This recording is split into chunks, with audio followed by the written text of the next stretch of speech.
सभी को जय श्री कृष्ण, जय श्री लक्ष्मीनारायण, जय सनातन धर्म। वैदिक संस्कृति की ओर से आप सभी को जन्माष्टमी की ढेर सारी शुभकामनाएं। आज हम बात करेंगे श्री कृष्ण के बारे में।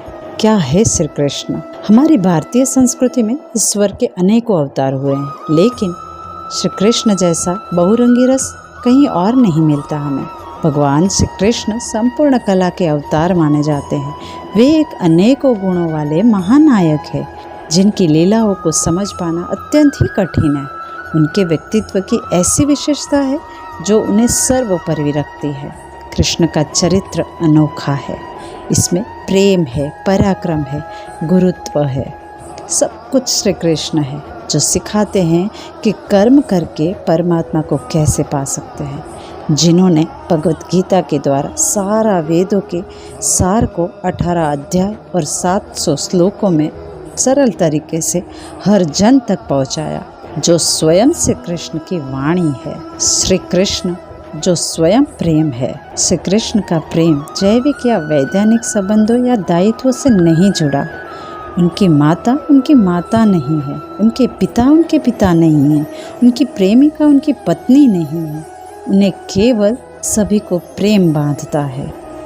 जहाँ प्रेम हो वहाँ मुस्कुराहट तो आ ही जाती है, संबंध अपने आप अच्छे हो ही जाते हैं।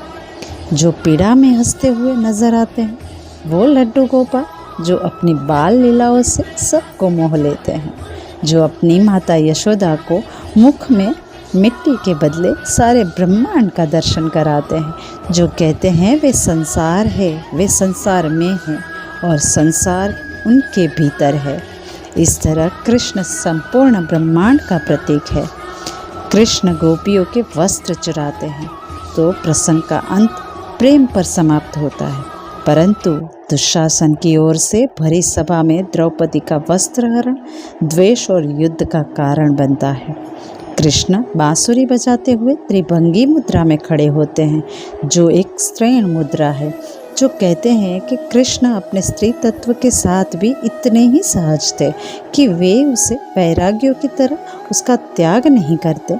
श्री कृष्ण गायों को चराते हैं और गायों को यहाँ पर इंद्रियों का प्रतीक बताया है। जिस प्रकार गौएं चारागाह में चरती है, उसी तरह इंद्रियां भी गोचर है और श्री कृष्ण गोस्वामी यानी इंद्रियों के स्वामी है।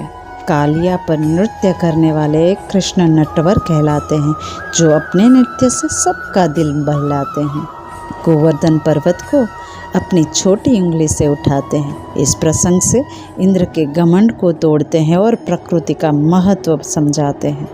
मान्यता है कि श्री कृष्ण ने गोवर्धन पर्वत को 7 दिनों तक भूखे पेट अपनी उंगली पे उठाए रखा था और कहा जाता है कृष्ण को माता यशोदा दिन में 8 बार भोजन कराती थी, जिसके कारण 7 दिनों के बाद सब गांव वाले और माता यशोदा ने एक साथ भोग लगाया। तभी से 56 भोग की प्रथा शुरू हुई है। कृष्ण को सखियां जो अष्ट प्रमुख गोपियां थी और विवाह के बाद भी उनकी प्रमुख 8 पत्नियां होती है और यही 8 अंग 8 दिशाओं का प्रतीक भी है। इस प्रकार ये 8 स्त्रियां गोलाकार मंडल रचती है। हाथ में बांसुरी लेने वाले श्री कृष्ण मुरलीधर, वेणुगोपाल और बांसुरी वादक कहलाते हैं।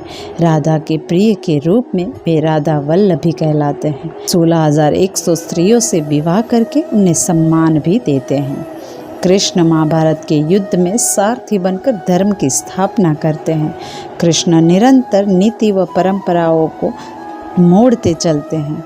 वे राम की तरह नहीं है, जो नियम और परंपराओं को बनाए रखते हैं। नियम पशुओं को वश में रखने और मनुष्य को जंगल के कानून को अपने अधीन रखने के लिए बनाए गए हैं और नियम से कहीं अधिक महत्व इस बात का है कि नियम को मानते या तोड़ते हुए हमारी मंशा क्या होती है।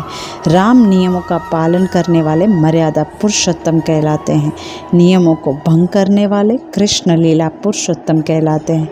जो व्यक्ति जो नियमों को पालता है या जो तोड़ता है, दोनों में से कोई संपूर्ण नहीं। संपूर्ण वही है जो धर्म की रक्षा करता है।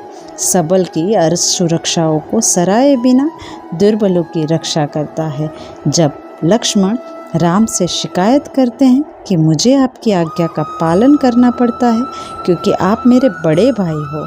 लेकिन कृष्ण जन्म में लक्ष्मण बलराम के रूप में बड़ा भाई बनते हैं, जबकि कृष्ण छोटे बनते हैं।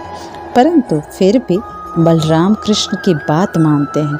इसका अर्थ है कि पद के बल पर तुम किसी को प्रभावित नहीं कर सकते।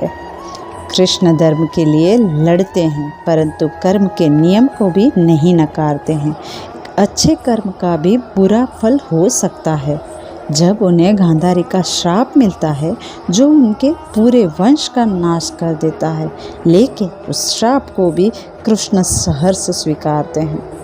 जिस जरा का बाण श्री कृष्ण के अंगूठे को भेदता है, वही बाण श्री कृष्ण के अंत समय का निमित्त बनता है। वही जरा और अर्जुन उनके अंतिम संस्कार की व्यवस्था करते हैं।